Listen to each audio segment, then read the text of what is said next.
Hey, 6th grade mathematicians, welcome back to Week in Review.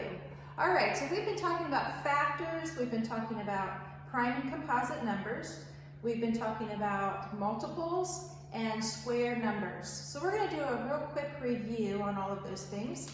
So, are you ready? Let's get started. All right, so factors, remember, are factor pairs, two numbers that are multiplied together to equal a product. So, say we have 24. So, the factors of 24 are the numbers that are multiplied together in order to get 24 as a product.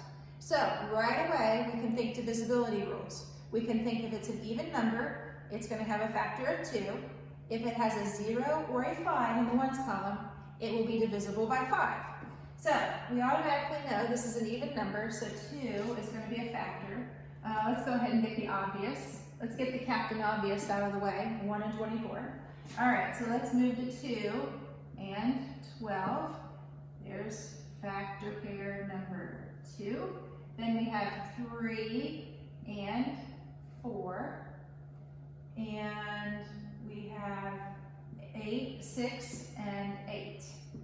All right, so let's go ahead and make sure we have all of the factor pairs. Whoops, I already did that one.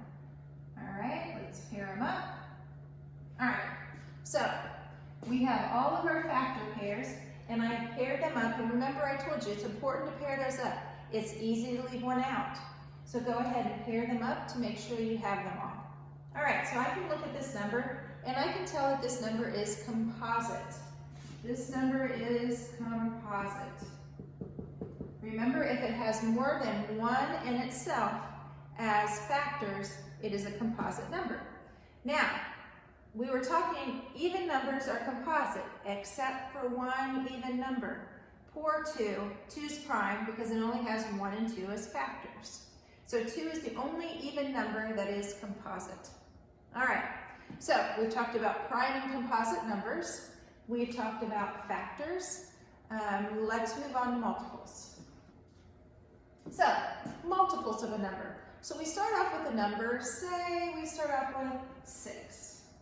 All right, and this is kind of like the old count by that you used to do like in 3rd grade when you were still learning those multiplication facts. So, multiples would be counting up by that number, and you keep going.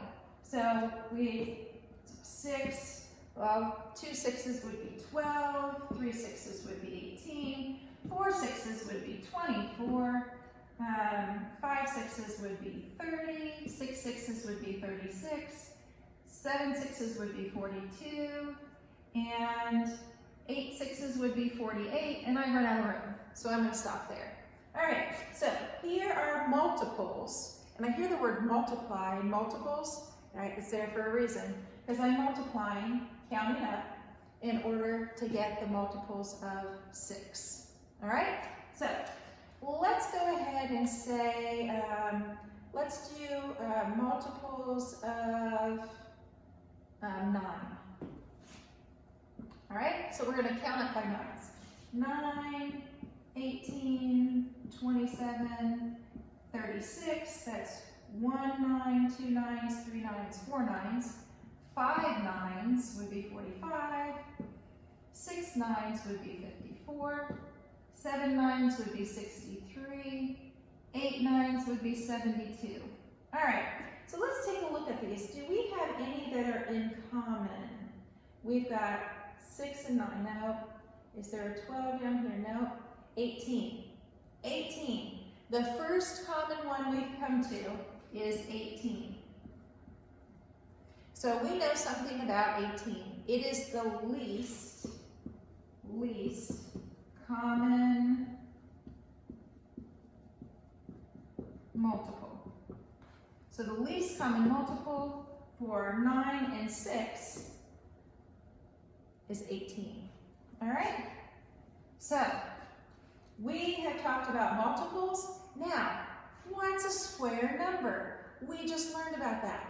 We learned that square numbers have, for instance, like anytime you multiply two factors that are the same, you get a square number.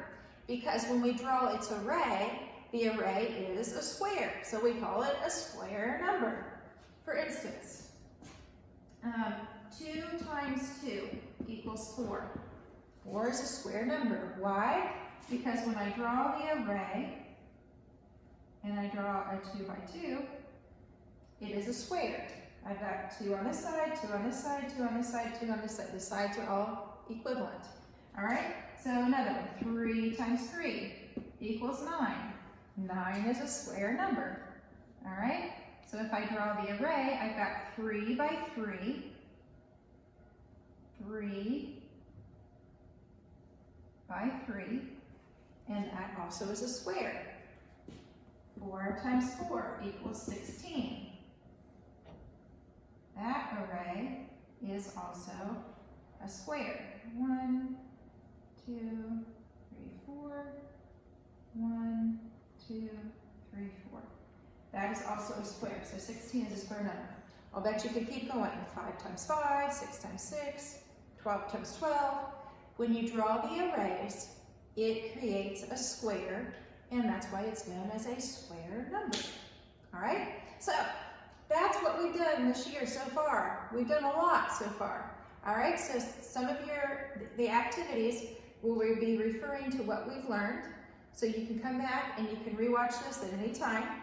I also have another video and a review question up for this week. So I want you to, if you have any questions, you can email me and I will try to get back to you as soon as I can. Wednesdays, remember, I have office hours from 1 to 3 and I am available to call you or do a Google Meet.